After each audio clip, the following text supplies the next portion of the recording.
Hello बच्चों, कैसे हैं आप सब। स्वागत है आपके अपने चैनल पर। और आज हम पढ़ने जा रहे हैं एक ऑर्गेनल के बारे में जो कि बहुत इंटरेस्टिंग है और साथ ही साथ इसमें बहुत से बेसिक से क्वेश्चंस आते हैं। तो अगर आप इस चीज को ध्यान से सुनेंगे, वो जो छोटी छोटी मिस्टेक्स आप करते हैं उन चीजों से आप रिमूव हो जाओगे, वो मिस्टेक्स नहीं करोगे और आपके क्वेश्चंस जो है वो कॉम्पिटिटिव कोई भी है उसमें आप सॉल्व कर लोगे। तो आइए हम पढ़ते हैं आज राइबोसोम्स के बारे में।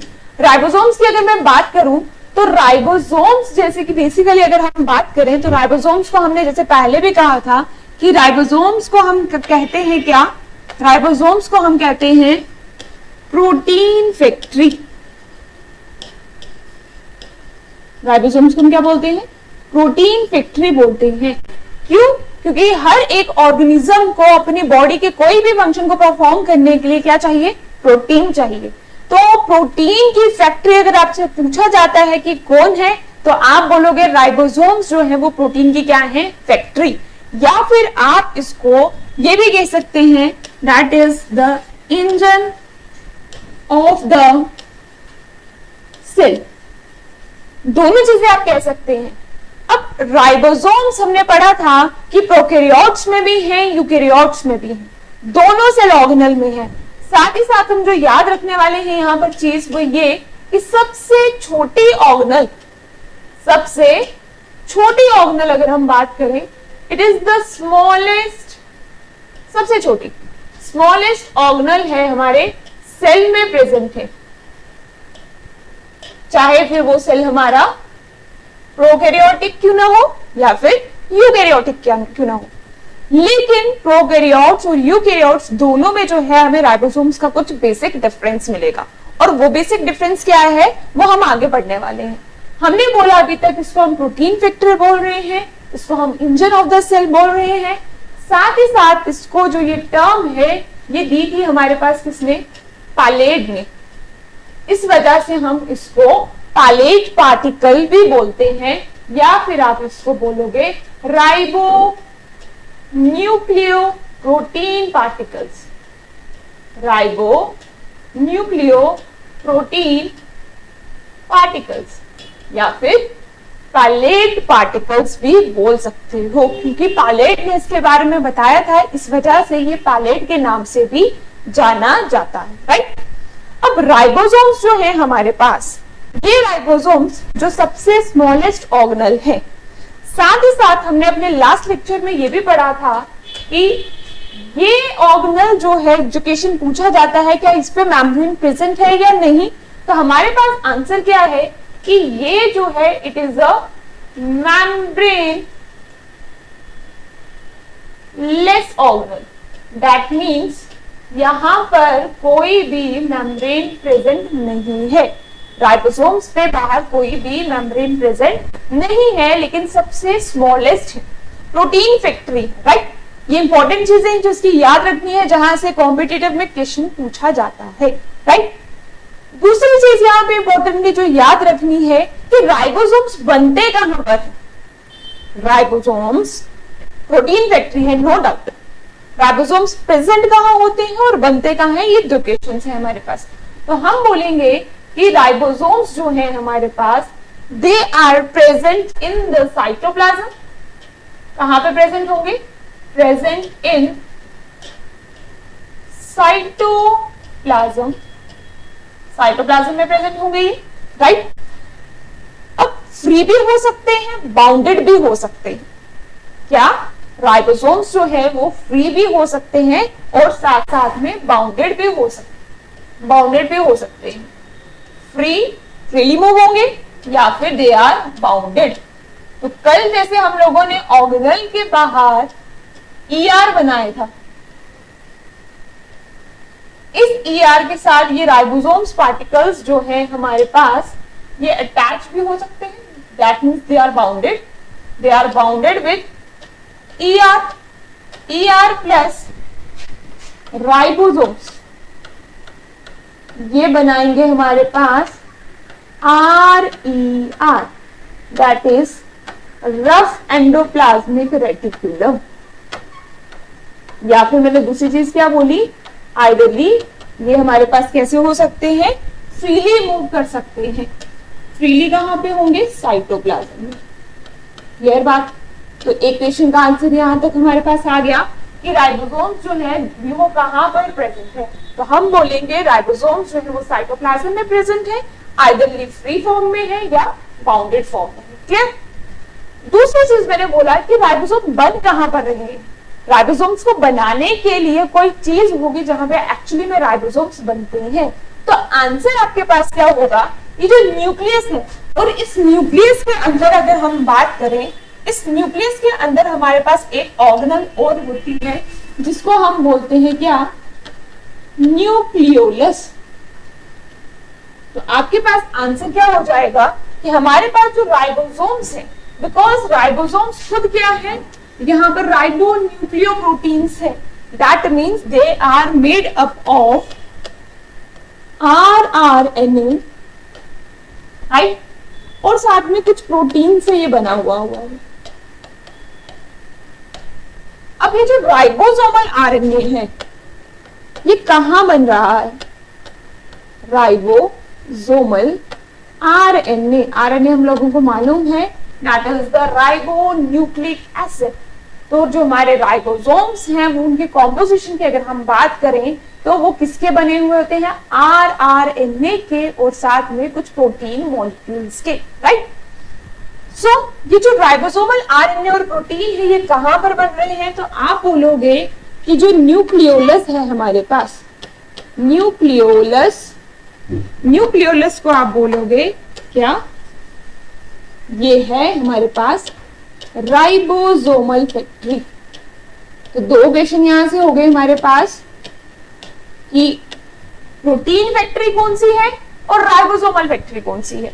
प्रोटीन फैक्ट्री है हमारे पास कौन? राइबोसोम्स, ठीक है। और राइबोसोमल फैक्ट्री कौन सी है हमारे पास? न्यूक्लियोलस। और न्यूक्लियोलस कहां पे प्रेजेंट है? हमारा न्यूक्लियस के अंदर। और साथ ही साथ में हमने पहले भी पढ़ा कि न्यूक्लियोलस जो है ये भी हमारे पास मेम्ब्रेन लेस ऑर्गेनल है, राइट? तो ये इंपॉर्टेंट कुछ चीजें हैं जो याद रखनी है जहां से राइबोसोम्स के ऊपर क्वेश्चंस पूछे जाते हैं, बेसिक क्वेश्चंस। तो हमें याद हो गए हैं यहां तक बात।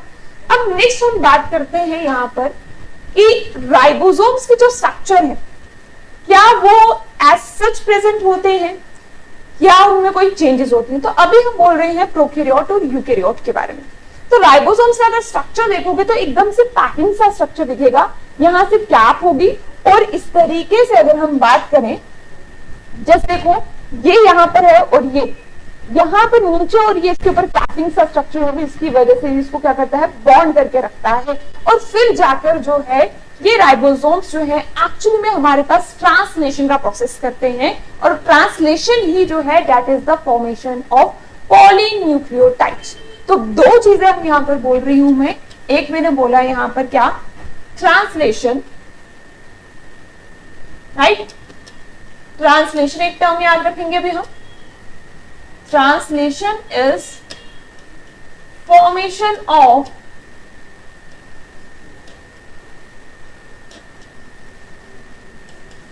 पॉलीपेप्टाइड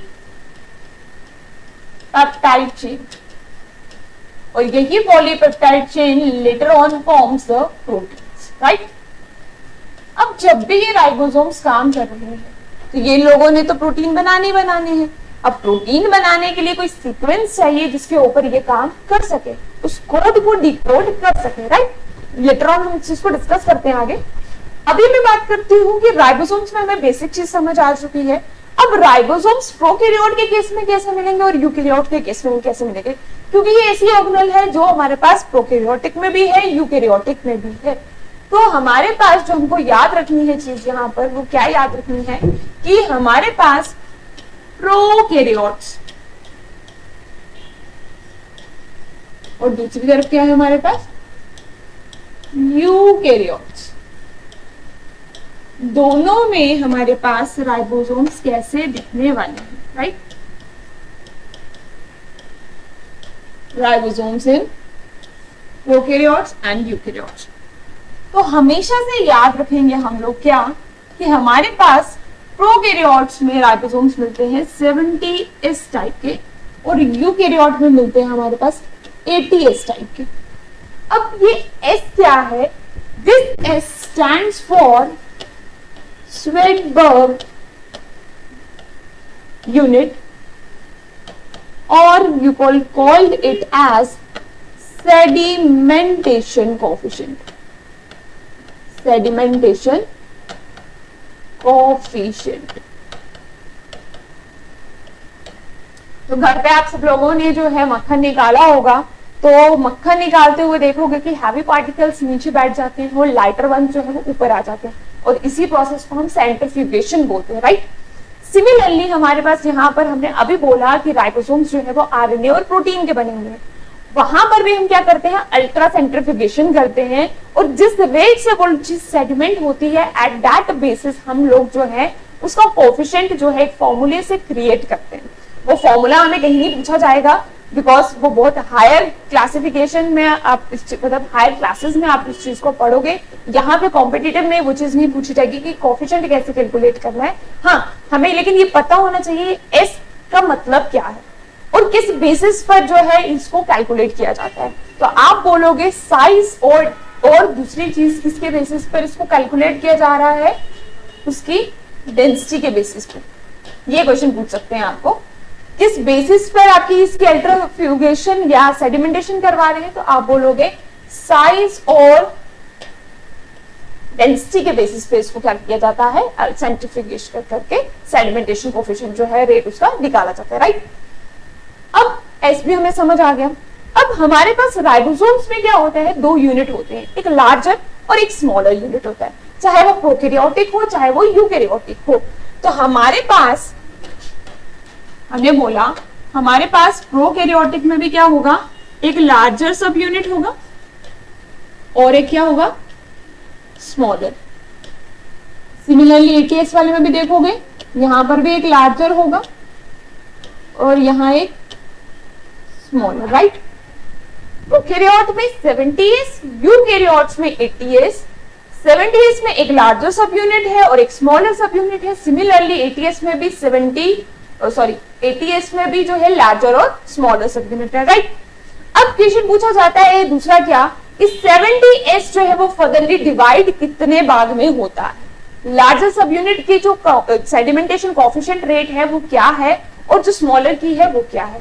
तो हमें याद रखना है इन केस ऑफ प्रोकैरियोट्स, अगर हम प्रोकैरियोट्स की अगर हम बात करें तो लार्जर सब यूनिट जो है इट इज ऑफ 50s और जो स्मॉलर है it is of 30s। Addition नहीं करनी है कि 50-30 जो है वो 80 बन जाएगा, नहीं, मैंने क्या बोला? कोफिशिएंट रेट के बेसिस पर इसको कैलकुलेट किया जाता है। लार्जर वाला 50, स्मॉलर वाला 30, राइट। सिमिलरली 80 वाले में हमारे पास होता है 60s और 40s। तो सबसे बेसिक चीज पहले हमें राइबोसोम्स के बारे में ये याद रखनी है, प्रोकैरियोट्स में कैसी है, यूकैरियोट्स में कैसी है। बेसिक फंक्शन क्या है? That is the protein formation. यहां तक हम लोगों को बात क्लियर होगी, प्रोकैरियोट्स क्या है, यूकैरियोट्स क्या है, राइट। नेक्स्ट हम इसमें बात करते हैं लार्जर और स्मॉलर सब यूनिट की बात की हम लोगों ने। अब ये भी पता चल गया प्रोकैरियोटिक में कैसा है और यूकैरियोटिक में कैसा है। तो अगर आपसे क्वेश्चन पूछा जाएगा कि बैक्टीरिया में बताओ कौन से टाइप का राइबोसोम्स मिल रहे हैं आपको, तो आपका आंसर क्या होगा? 70s। एनिमल सेल में कितना होगा? आप बोलोगे 80s, ठीक है। उसके अलावा कुछ वेरिएशंस जो हैं हमारे पास राइबोसोम्स, मैच्योर आरबीसीज की अगर हम बात करें या फिर हम माइटोकॉन्ड्रिया की बात करें, उनमें इनके राइबोसोम्स की कॉम्पोजिशन जो है हमें अलग अलग दिखती है। कहीं पे 55s दिखती है हम लोगों को, कहीं पे 30s दिखती है, तो वो कॉम्पोजिशन जो है वो डिफर करती है अलग अलग। लेकिन ऑन अ मेजर स्केल अगर हम बात करें तो प्रोकैरियोट की और यूकैरियोट की 70 और 80s, राइट। अब हमने बोला कि राइबोसोम्स बन कहाँ रहे हैं? बन रहे हैं न्यूक्लियोलस से। न्यूक्लियोलस से मतलब न्यूक्लियस के अंदर है और वो आकर बाहर आकर बन जाते हैं हमारे राइबोसोम्स। अब दूसरे क्वेश्चन यहाँ पर ये है कि राइबोसोम्स हमने बोला या तो वो फ्री होंगे या वो बाउंडेड होंगे। अगर तो वो बाउंडेड है, अगर तो वो बाउंडेड है तो वो बना रहे हैं क्या? रफ एंडोप्लाज्मिक रेटिकुलम, जैसे हमने कहा। और रफ एंडोप्लाज्मिक रेटिकुलम की बात करें तो हमें मालूम है आरईआर जो है वो हेल्प करता है इसके लिए, प्रोटीन फॉर्मेशन के लिए इन डिफरेंट सेल्स, राइट। लेकिन हमारे पास अगर हम बोलें जो फ्री फॉर्म है, और जब ट्रांसलेशन होती है क्या कुछ वेरिएशन है? ये लार्जर स्मॉलर सब यूनिट हमेशा इकट्ठे रहते हैं या अलग अलग रहते हैं? तो आंसर क्या है इसका, जो हमारे पास लार्जर और स्मॉलर सब यूनिट होते हैं ये दोनों साइटोप्लाज्म में अलग अलग होते हैं, लेकिन जैसे ही ट्रांसलेशन का प्रोसेस स्टार्ट होता है, जैसे ही प्रोटीन फॉर्मेशन का प्रोसेस स्टार्ट होता है, उस टाइम पर ये क्या आ जाते हैं, दोनों के दोनों इकट्ठे आ जाते हैं। तो यहां पर एक क्वेश्चन बनता है, वो क्या कि लार्जर और smaller subunit they are freely present in the cytoplasm, right? Smaller subunit of ribosome freely है, लेकिन जब ये बॉन्ड करेगा तो एक चीज जो है इंपॉर्टेंटली चाहिए ताकि वो बाइंड अप कर सके, वो क्या?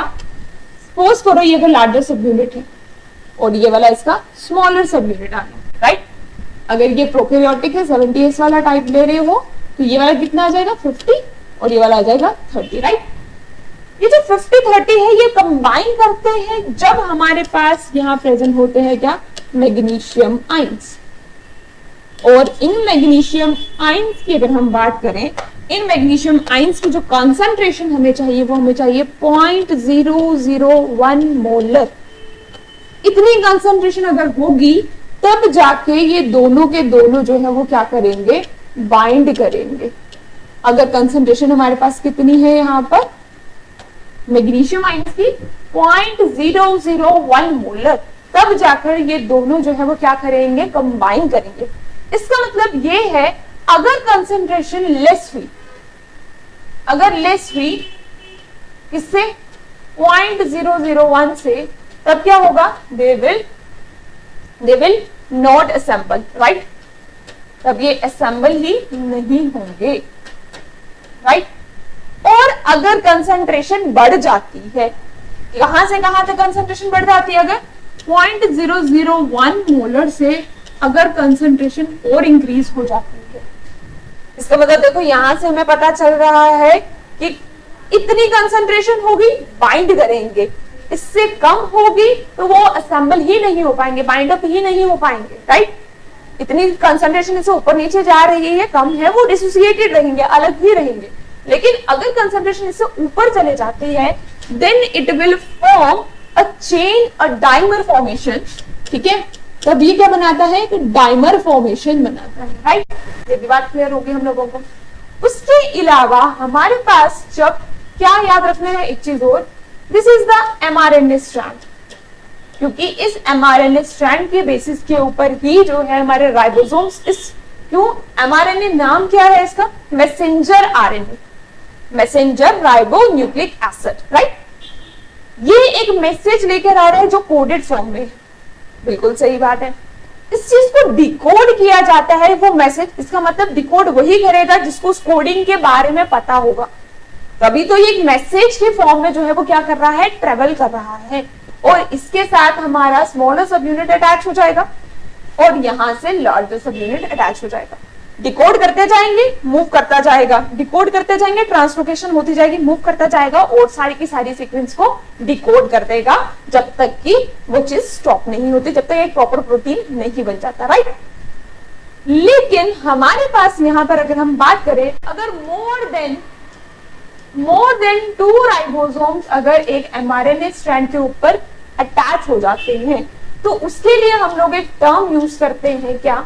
हम बोलते हैं उसको पॉलीराइबोसोम्स, पॉलीराइबोसोम्स बोलेंगे, या फिर आप इसी चीज को क्या बोल सकते हो?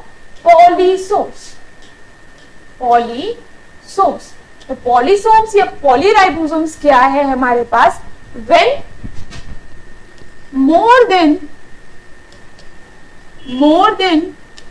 2 ribosomes attach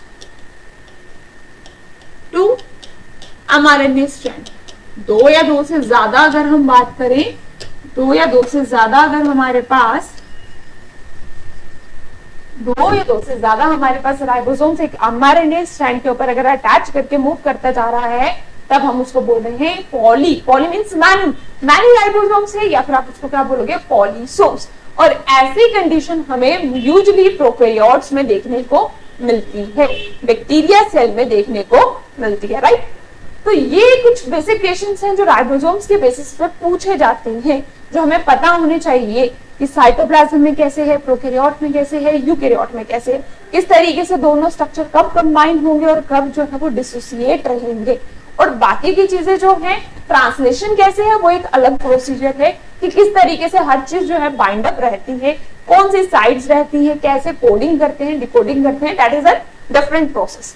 लेकिन बेसिक चीज जो राइबोसोम्स के बारे में हमें पता होनी चाहिए वो हमें इसकी कोएफिशिएंट्स के बारे में पता होना चाहिए, कहाँ पे प्रेजेंट है उस बारे में पता होना चाहिए, और साथ ही साथ इन मैग्नीशियम आयंस के बारे में पता होना चाहिए। विदाउट दिस ये आपस में एसोसिएट नहीं हो सकते, और कंसंट्रेशन कम है तो वो असेंबल ही नहीं करेंगे, और ज्यादा हो जाएगी then they will form the dimer formation. Clear? तो राइबोसोम्स आई होप आप सबको क्लियर हो चुका हुआ है। आपके सारे क्वेश्चंस जो है मैंने कवर अप कर दिए हैं इसी लेक्चर के अंदर, तो आप एक बार इस चीज से गो थ्रू हो जाइए, और कोई प्रॉब्लम आती है तो कमेंट सेक्शन में बताइए, ठीक है? Stay happy, stay connected, thank you.